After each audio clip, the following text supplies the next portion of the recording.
5-6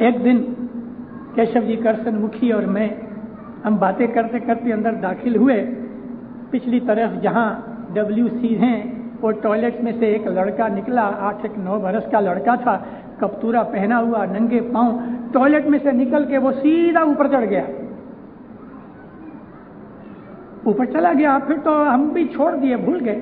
لیکن جب ہم نیاز پینے کے لیے اٹھے مکھی کے ساتھ, میں اٹھا نیاز پینے کے لیے اور عملدار بھی تھے, تو میں نے دیکھا وہ لڑکا سکریت پہ بیٹھا ہے.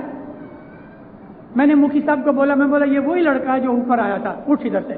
اس لڑکے کو وہاں سے اٹھا کے دوسرے آدمی کو بٹھایا. اتنے بڑے بڑے ناخن, ٹوائلٹ میں سے نکل کے سیدھا اوپر. بچے کو میں وانک والا نہیں سمجھتا, لیکن اس کے مات پتا کے اوپر ضرور بوجھ ہے. اسی طرح سے مولانا امام سلطان محمد شاہ صلوات اللہ علیہ نے فرمان فرمایا ہے کہ اگر کوئی آدمی مذہب کے اندر سے بے ایمان ہو جاتا ہے, یا جس کو مذہب کی بے خبری رہتی ہے, جس کے ایمان میں شنک پیدا ہوتا ہے, تو اس کا آدھا گنا مات پتا کے اوپر, آدھا گنا مکھی کامڑیا اور عملداروں کے اوپر ہے. مات پتا کے اوپر اس لیے کہ انہوں نے اپنے بچوں کو کچھ بھی سمجھایا نہیں, جماعت خانے میں کس طرح سے جانا, بڑے چھوٹے کا کیسے ادب مان کرنا. مجھے ادھر 35 برس ہوئے دار السلام کے اندر, بہت کم بچے آج یالی کرتے ہیں. ارے پہلے بچوں کو مات پتا سکھاتے تھے, چاچا, ماما, بڑا باپا, مکھی کامڑیا, عملدار, مشنری, ٹیچر, ان کو جہاں بھی بچے ملے یالی مدد کریں. کون سکھاتا ہے؟ مات پتا سکھاتے ہیں. مات پتا کبھی رہ جاتے ہیں تو ٹیچر سکھاتے ہیں. مکھی کامڑیا کے اوپر, عملداروں کے اوپر حضرت امام نے گناہ ڈال دیا. آدھا کیوں؟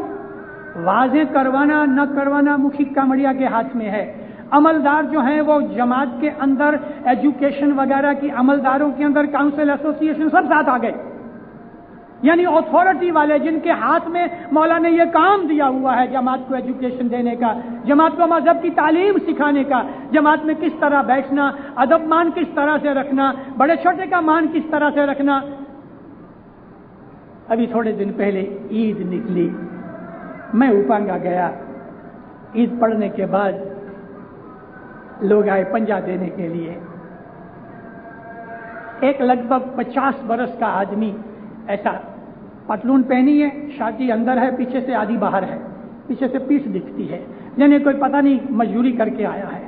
ایسا ایک ہاتھ سے سب دے. جب میرے پاس آیا تو میں نے اس کو دوسرا ہاتھ پکڑ کے کہا, میں بولا تم 50 برس کے آدمی ہو, تیرے کو مکھی کامڑیا 2 ہاتھ دیتے ہیں اور تم 1 ہاتھ دیتے ہو.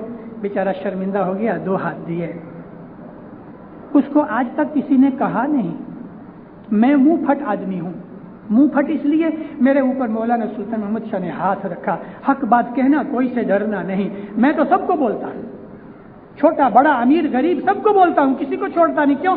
مجھے یہ ڈیوٹی دی گئی ہے, یہ فرض ڈالے گئے ہیں امام کی طرف سے عملداروں کے اوپر, مات پتا کے اوپر, مکھی کامڑیا کے اوپر. اس میں جو عملدار جو ہیں اس میں مشنری باقی نہیں, وہ بھی ساتھ شامل ہے. مشنری بھی اندر ہے گناہگاروں میں, کیونکہ جماعتوں کو عملدار کھڑے ہو کے نہیں بولتے, مشنری بولتے ہیں. تو سب سے بڑا گنہگار میں بھی آ جاتا ہوں اس کے اندر. میں باہر نہیں ہوں, میں اپنا بچاؤ کرنا نہیں چاہتا, میں بھی گنہگار ہوں, لیکن مجھے چانس دینا چاہیے بولنے کا. اس لیے تو جماعت کے اندر ادب, مان, حشمت, پیر کون ہے, صاحب کون ہے, دسوند کیا ہے, مکھی کامڑیا کا درجہ کیا ہے, عملداروں کا, کونسل والوں کا درجہ کیا ہے. ارے عملدار کونسل کے ممبرز وغیرہ حضرت امام کے پرتیندھی کی طرح ہیں. امامت اور خلافت 2 آفیسز ہیں. شیعہ مذہب کے اندر امام خلیفہ بھی ہے, امام بھی ہے.